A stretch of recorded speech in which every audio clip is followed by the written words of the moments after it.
देखिए, नमस्कार बाबू जी। नमस्कार भैया। गर्मा गर्म चाय पी रहे हो और दिल्ली के अंदर भी माहौल गर्मा चुका है। बीजेपी, कांग्रेस और आम आदमी पार्टी। Very right. क्या लगता है? केजरीवाल को हमेशा ही सपोर्ट किया है जब से ये राजनीति में आए हैं, बट इनकी कोई भी चीज़ ऐसी नहीं है जिससे हमें फ़ायदा पहुंचा हो जो पब्लिक की है। पानी के लिए ये बोलते हैं, पानी इनका सबसे ख़राब आ रहा है। शिक्षा के लिए बोलते हैं, हमें पता है, हमारे बच्चे गवर्नमेंट स्कूल में ही पढ़ते हैं, उनका वहाँ क्या स्टैंडर्ड है। उसके बाद के अंदर तीसरा आ जाता है हेल्थ का। मैं 65 का हूँ, मेरे को अभी पीछे LNJP हॉस्पिटल जाना पड़ा था जो दिल्ली सरकार के अंडर आता है। मुझे पता है, मुझे 3 घंटे वहाँ पे खड़ा होकर वापस ही आना पड़ा और प्राइवेट इलाज करवाया। तो आम आदमी पार्टी जो है ये तो एक बेकार पार्टी है। Wherever your Congress is concern, Congress में पीछे जो है वो बहुत अच्छे काम करेंगे। जैसे शीला दीक्षित जी आई थी, बहुत अच्छे काम हुएंगे। आप रोड से लेके बॉटम लाइन तक देख लो, बहुत बढ़िया आएगा। और अब उनका जो नेतृत्व है वो थोड़ा सा ढुलमुल सा हो रहा हैगा, जो एक ग्राउंड रियलिटी हैगी।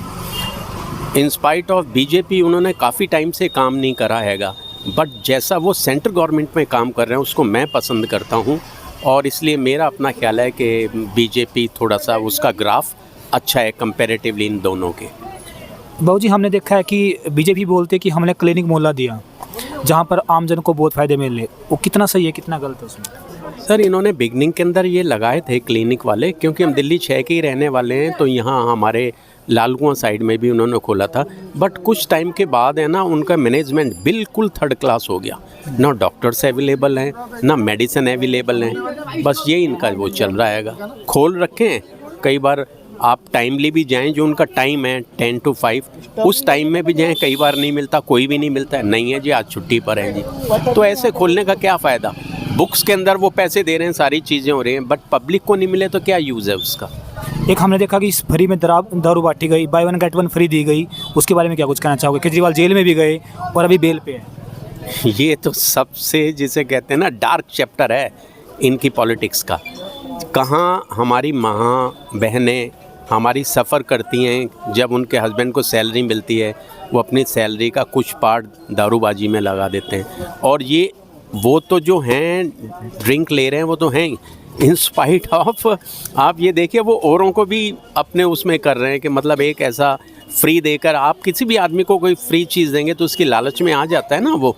तो ये तो बहुत है। और ये भी मैं बता रहा हूँ कि ये अभी बेल पर हैं, ये फिर अंदर जाएंगे इन्हीं केसेस के अंदर, क्योंकि कोई भी नारकोटिक्स की चीज़ होती है वो हमारी सोसाइटी के लिए, हमारे बच्चों के लिए अच्छी चीज़ नहीं होती है। एक हमने देखा है कि जैसे अभी चुनाव अभी बहुत नज़दीक में है, 1.5-2 महीने बाद चुनाव होने वाला है यहाँ पे। तो हमने देखा है कि कहीं ना धर्म को भी देखा जा रहा है। अभी हमने देखा केजरीवाल जी ने अनाउंसमेंट की है कि हम लोग जो धर्म के जो गुरु है उनकी सैलरी देंगे उनको। फिर हंसी आती है बोलते हुए, वो इसलिए कि ये चीज़ें पहले क्यों नहीं की जाती, इलेक्शन के टाइम पे क्यों होती हैं? अब हम दे रहे हैं। अब इन्होंने कई चीज़ें वो निकाली हैं अपनी, जैसे अभी आप बता रहे हैं कि हमारे जो भी पुजारी वगैरह हैं उनको हम वो देंगे।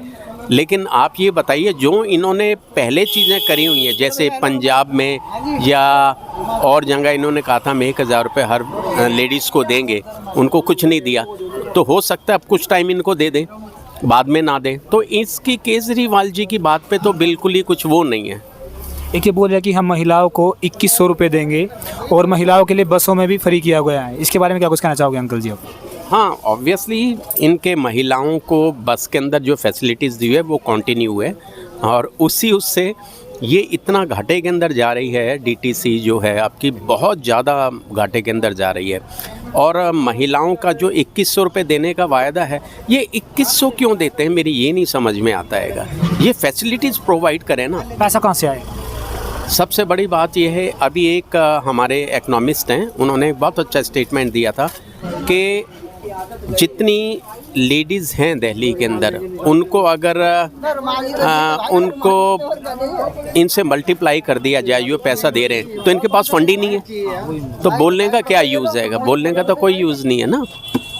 तो आपका मानना है कि आने वाले अभी इलेक्शन में बीजेपी वर्सेस आम आदमी पार्टी टक्कर होने वाली है या नहीं? इट इज़ बट ऑब्वियस टक्कर तो होगी, बट हाँ ये भी मैं कंफर्म कहता हूँ कि बहुत टफ चांस हैं केजरीवाल जी के कि इस बार गवर्नमेंट वो ले पाएँ। अगर उन्होंने गवर्नमेंट फॉर्म भी की तो मार्जिन लेवल पे लेंगे। फिर आतिशी जी कहाँ रहेंगे अभी? अभी बहुत सी पब्लिक बोल रही है कि कहीं आतिशी जी को कठपुतली बना के रखा गया, उनको बैठा दिया गया, लेकिन 1 साल के बाद रिजाइन क्यों दिया केजरीवाल ने? अगर पहले देना चाहिए था। नहीं, देखिए इसका तो ये है कि संवैधानिक चीज़ तो यही होती है कि जब कोर्ट ने उनको जेल में डाल दिया, सारी चीज़ कर दी, तो उनको दे देना चाहिए था। जैसे एक बार उन्होंने पहले करा था कि मेरे पास मेजॉरिटी नहीं है, मैं गवर्नमेंट नहीं बनाऊंगा, मैं दोबारा चुनाव लड़ूंगा।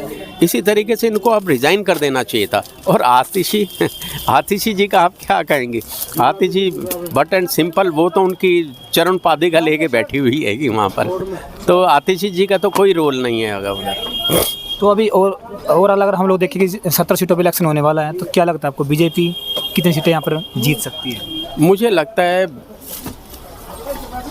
बहुत, अगर तरीके से देखा जाए तो बीजेपी 30 अबाव लेगी और कांग्रेस 3rd नंबर पर आएगी और 2nd नंबर पे नो डाउट हमारे ये आम आदमी पार्टी वाले ही आएंगे 2nd नंबर पर। तो बड़ा अच्छा लगा आपसे बातें करके, बहुत धन्यवाद। अंकल अपना शुभ नाम? मेरा शक्ति शर्मा। Thank you. ठीक है शर्मा जी, बहुत बहुत धन्यवाद। बड़ा अच्छा बातों को सुन के हमें लगा, अपनी विचारों को रखा, अपनी बातों को रखा और तथ्य पे बातों को रखा है। दिल्ली की जनता ये बता चुकी है, ये दर्शा रही है कि हम लोग विकास की राजनीति पर वोट देने वाले हैं। तो जल्द मिलेंगे नई वीडियो के साथ, तब तक के लिए बना रहिए हमारे साथ। जय हिंद, जय भारत।